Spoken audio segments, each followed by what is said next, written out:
Hello, grade 2, and welcome to your phonics lesson for today.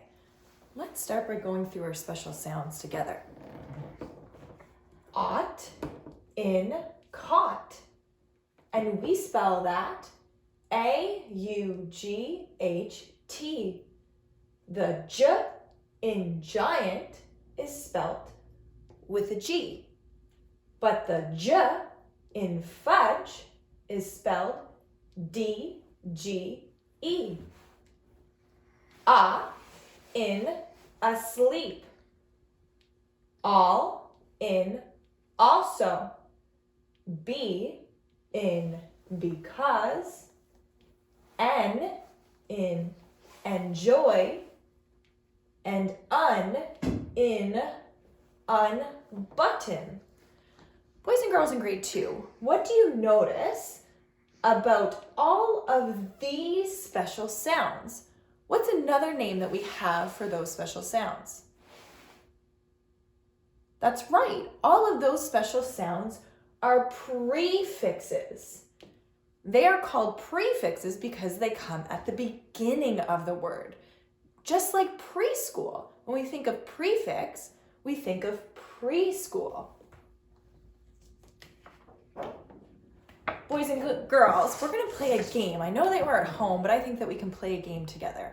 Okay? I want you to guess the verb that I'm going to act out. Remember, a verb is an action word.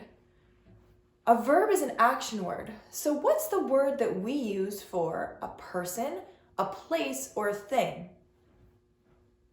That's right. That's a noun. A person, a place, or a thing is a noun, but a verb is the action word in the sentence. So I want you to try to guess what action word that I'm going to act out. Are you ready?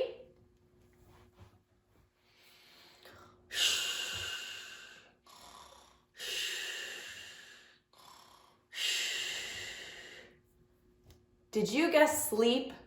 That's right. The verb that I acted out was sleep.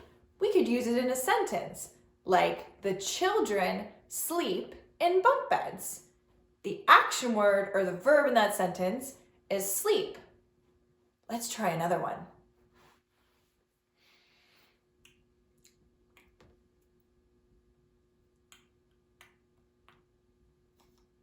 Did you guess the verb eat? That's right. Mrs. Agrell was eating her supper. We talked about sometimes verbs need to change to make sense in a sentence. So if I said, Mrs. Agrell eat her supper, raise your hand if that sentence is correct. I bet none of you raised your hands. That's right. If I said Mrs. Agrell eat her supper, that wouldn't make sense. Some verbs we need to add an S or an ES to so that they make sense in a sentence. So what would I change Mrs. Agrell eat her supper to so that it makes sense? That's right. I would say Mrs. Agrell eats her supper. And that would make sense when I use it in a sentence. Let's try one more.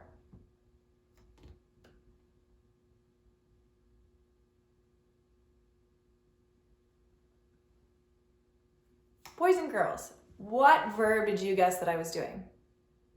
That's right. That's the verb pray. Mrs. Agrell prays to God. Pray is the verb in the sentence. It's what I'm doing in the sentence. Boys and girls, when I use Mrs. Agrell prays to God, does that make sense? Raise your hand if the sentence, Mrs. Agrell prays to God, makes sense.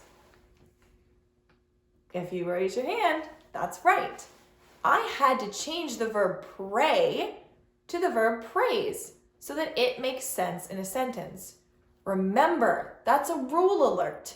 When we have a singular subject, I forget, boys and girls, what does the word singular mean? If you said that singular means one, you would be right. If I have a singular subject, I only have one. Just like if I said Jake, there's only one Jake. Or if I said the chair, there's only one chair. Or if I said the sky, there is only one sky. When I have a singular subject in a sentence, I have to add s or es to the end of the verb for it to make sense in a sentence. What about when I have a plural subject? Plural. I forget what that word means too. What does plural mean, boys and girls? If you said plural means more than one, then you would be right. Plural means more than one.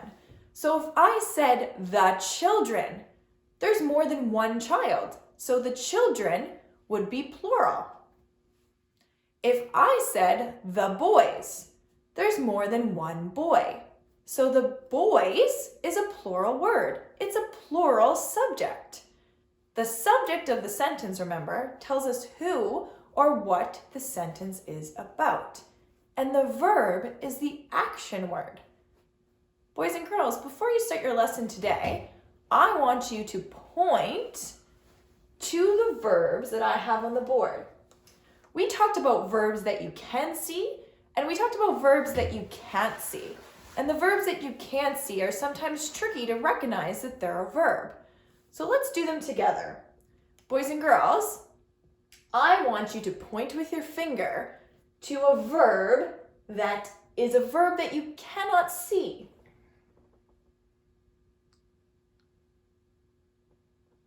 Boys and girls, I want you to point to all the verbs in the picture that you cannot see.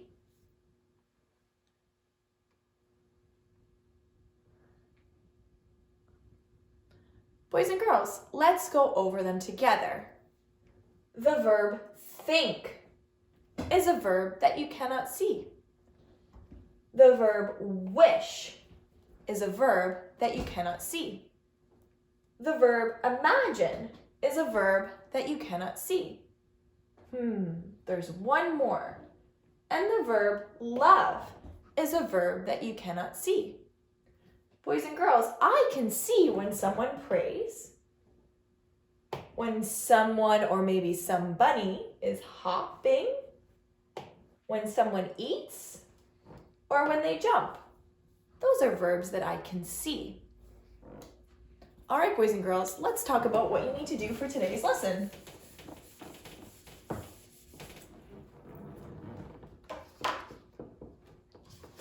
I want you to start with phonics and language. Then I want you to practice your spelling. Then I want you to write your journal assignment.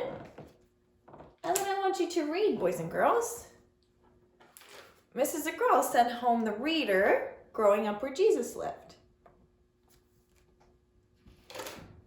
So once again, let's work on phonics and language, spelling, your journal assignment, and your reading. I hope you guys have a great day.